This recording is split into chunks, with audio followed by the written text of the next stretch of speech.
নিরামিষ গাটি কচু এইভাবে রান্না করলে মাছ মাংস ফেলে খাবেন। মুখে লেগে থাকার মতো নিরামিষ গাটি কচুর নতুন এক অপূর্ব স্বাদের রেসিপি। যে কোনো কচুর প্রচুর গুণাগুণ রয়েছে, এত গুণাগুণ থাকা সত্ত্বেও অনেকেই খেতে চায় না গলা চুলকানোর ভয়তে। আমি আজকে যেভাবে রান্না করব একটু গলা চুলকাবে না, আর খেতে হবে অসাধারণ, সাথেই থাকবে অনেক টিপস।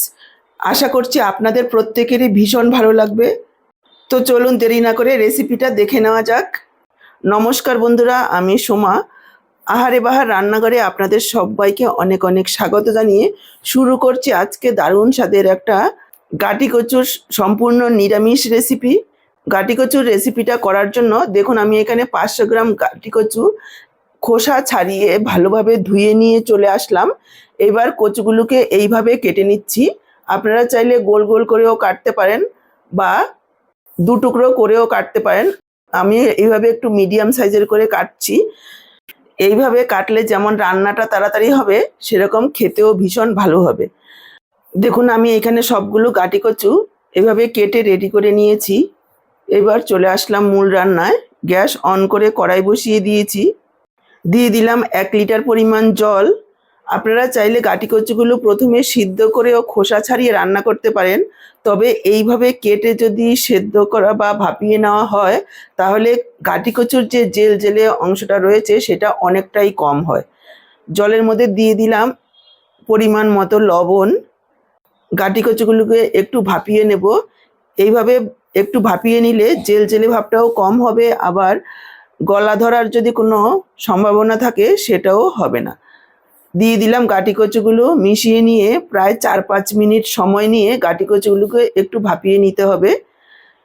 তবে খুব বেশি নরম করে ভাপাবো না, জাস্ট 40 থেকে 50% পর্যন্ত কচুগুলো সেদ্ধ হবে সেইভাবে ভাপিয়ে নিলেই হবে। এতে করে রান্না করতেও সুবিধা হবে, আর কচুগুলো রান্নার পর গোটাও থাকবে, খেতেও ভালো লাগবে। কচুগুলো ভাপানো হয়ে গেছে, তুলে নিচ্ছি। কচুগুলো একটু ম্যারিনেট করে নেব, তার জন্য কচুর মধ্যে দিয়ে দিচ্ছি পরিমাণ মতো লবণ। মনে রাখতে হবে সেদ্ধ করার সময় আমরা একটু লবণ দিয়েছিলাম। দিয়ে দিচ্ছি হাফ চা চামচ হলুদ গুঁড়ো, হাফ চা চামচ দিয়ে দিচ্ছি লাল লঙ্কার গুঁড়ো, হাফ চা চামচ পরিমাণ ধনের গুঁড়ো, হাফ চা চামচ দিয়ে দিচ্ছি জিরের গুঁড়ো, দিয়ে দিচ্ছি 1 চা চামচ পরিমাণ সর্ষের তেল। এবার প্রথমে ভালোভাবে মেখে নেব যাতে সবগুলো গাটির গায়েই মশলাটা ভালোভাবে মেখে যায়। মশলাটা ভালোভাবে মেখে নিয়ে এখানে আমি দিয়ে দিচ্ছি 1 চা চামচ বেসন। এই বেসনটা দেওয়ার কারণে যেমন স্বাদটা বাড়বে, সেরকমই যে জেল জেলে ভাবটা রয়েছে সেটাও একেবারে টেনে যাবে। এই বেসনটা কিন্তু আমি ছোলার বেসন দিয়েছি, আপনারা চাইলে মটর ডালের বেসনও দিতে পারেন। আর একটু ড্রাই রোস্ট করে দিয়েছি, এতে করে খেতে ভীষণই ভালো লাগে। দেখুন বেসনটাকেও ভালোভাবে মেখে নিয়েছি। এবার কড়াইটাকে পরিষ্কার করে নিয়ে এসে আবারও বসিয়ে দিলাম, আর কড়াইতে দিয়ে দিলাম 3 টেবিল চামচ পরিমাণ সর্ষের তেল। এই রান্নাটা কিন্তু সর্ষের তেলেই বেশি ভালো লাগবে খেতে, যেহেতু সম্পূর্ণ নিরামিষ। আপনারা চাইলে আপনাদের পছন্দ অনুযায়ী যে কোনো রান্নার তেল দিয়েই করতে পারেন। তেল ভালোভাবে গরম হয়ে যাওয়ার পর গাটিগুলো দিয়ে দিলাম। প্রথমে 1-1.5 মিনিট একটু অপেক্ষা করতে হবে মিডিয়াম ফ্লেমে, তারপর উল্টে দিতে হবে, তা না হলে লেগে যাবে যেহেতু বেসন দেওয়া রয়েছে। প্রথমে খুব ঘন ঘন নাড়াচাড়া করা যাবে না, হালকাভাবে 1-2 বার উল্টে পাল্টে দিতে হবে। এইভাবে নাড়াচাড়া করে প্রায় 3-4 মিনিট সময় নিয়ে একেবারে গোল্ডেন ব্রাউন করে গাটিগুলোকে ভেজে নিতে হবে। প্রথমেই খুব বেশি নাড়াচাড়া করলে গাটির উপরে যে লেয়ারটা রয়েছে মশলা বেসনের, সেটা খুলে গিয়ে একেবারে গুঁড়ো গুঁড়ো হয়ে যাবে। এই সময়ে আমি একটা মশলা তৈরি করে নেব। দেখুন মিক্সচারের জারে নিয়ে নিচ্ছি 1 চা চামচ গোটা ধনে, 1 চা চামচ গোটা জিরা, 1 ইঞ্চি আদা এভাবে টুকরো করে দিয়েছি, 1 চা চামচ হলুদ সর্ষে। আপনারা চাইলে কালো সর্ষেও দিতে পারেন, তবে বড় দানার সর্ষেটা দেবেন, ছোট দানার রাই সর্ষেটা দিলে তেতো হতে পারে। সাথেই দিয়ে দিলাম একটা টমেটো বড় সাইজের টুকরো করে, আর 3টে শুকনো লঙ্কা। আমি শুকনো লঙ্কা দিচ্ছি, আপনারা চাইলে কাঁচা লঙ্কাও করতে পারেন। তারপর দেখুন এইরকম একটা মিহি পেস্ট তৈরি করে নিয়েছি। আর এদিকে প্রায় 3-4 মিনিট গাটি কচুগুলোকে ভেজে নিয়েছি। দেখেই বুঝতে পারছেন কালারটা কতটা সুন্দর হয়েছে। একেবারে কড়া করে ভাজবো, এতে করে খেতে ভীষণ ভালো লাগবে। ভাজা হতে হতেই প্রায় 90% সেদ্ধ হয়ে যাবে কচুগুলো। গাটি কচুগুলো আমার ভাজা হয়ে গেছে, এবার তুলে নেব।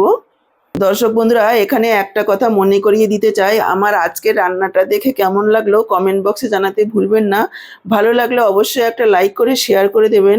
আর আমার থেকে এরকমই নিত্য নতুন রেসিপির আপডেট পেতে চ্যানেলটাকে সাবস্ক্রাইব করে সাথেই থাকবেন। বেল বাটনটা অল করে দিলে আমার দেওয়া যে কোনো রেসিপির আপডেট সবার আগে আপনাদের কাছে পৌঁছে যাবে। দেখুন কচুগুলো তুলে নিয়েছি, কতটা সুন্দর হয়েছে। চাইলে আরও একটু ভেজে এইভাবে ভাজাও খেতে পারেন, গরম ভাতের সাথে খেতে ভালোই লাগে। এবার ওই তেলেই দিয়ে দিচ্ছি 1 চা চামচ পাঁচফোড়ন আর পেস্ট করে রাখা মশলাটা। মিক্সচারের জারটা ধুয়ে অল্প পরিমাণে একটু জল দিয়ে দিলাম।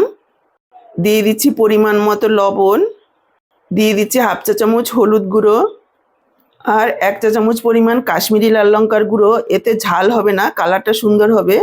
সম্পূর্ণই অপশনাল, আপনারা চাইলে নাও দিতে পারেন। আর দিয়ে দিলাম 1/2 চা চামচ চিনি, এতে মিষ্টি হবে না, স্বাদের ব্যালেন্স হবে। যেহেতু সম্পূর্ণ নিরামিষ, সাথে টমেটো দিয়েছি, একটু মিষ্টি দিতেই হবে। আর এই সময় চিনিটা দিলে যেমন কালারটা সুন্দর হবে, সেই রকমই স্বাদটাও খুব ভালো হবে। এবার 3-4 মিনিট সময় নিয়ে মশলাটাকে কষিয়ে নিতে হবে। প্রথমে 1 থেকে 2 মিনিট এইভাবে নাড়াচাড়া করে নেব, তারপর ঢাকা দেব। ঢাকা দিয়ে আরও 2-3 মিনিট মশলাটাকে কষিয়ে নেব। গ্রেভির টেস্টটা বাড়ানোর জন্য মশলা ভালোভাবে কষিয়ে নেওয়াটা খুবই জরুরি। যত ভালোভাবে কষানো হবে ততই কিন্তু টেস্টটা বাড়বে। এখানে মনোযোগ সহকারে মশলাটাকে কষিয়ে নিতে হবে। দেখুন নাড়াচাড়া করে নেওয়ার পর ঢাকা দিয়ে আরও 2-3 মিনিট মশলাটাকে কষিয়ে নিয়েছি। মাঝখানে একবার ঢাকা তুলে নাড়াচাড়া করে দিয়েছি, কেননা মশলাটা নিচে লেগে যেতে পারে। মশলাটা খুব ভালোভাবে কষানো হয়ে গেছে। এই সময় আমি যোগ করে দিলাম ভেজে রাখা গাটি কচু। কচুটা দেওয়ার পর আরও 2 মিনিট মতো একটু কষিয়ে নেব। এভাবে একটু কষিয়ে সময় নিয়ে যদি রান্না করা হয়, নিরামিষ গাটি কচুর টেস্টও এতটা ভালো হতে পারে, এইভাবে রান্না না করলে বুঝতেই পারবেন না। দেখুন গাটি কচুটা দেওয়ার পর আরও কিছুক্ষণ মশলার সাথে কষিয়ে নিয়েছি। এবার আমি যোগ করে দিচ্ছি জল। জলের পরিমাণটা আপনারা যতটা ঝোল রাখবেন সেই পরিমাণ বুঝে দেবেন। আমি এখানে 1 কাপ পরিমাণ জল দিয়ে দিয়েছি। এটা প্রায় সেদ্ধ হয়েই গেছে, খুব বেশি সময় আর লাগবে না সেদ্ধ হতে।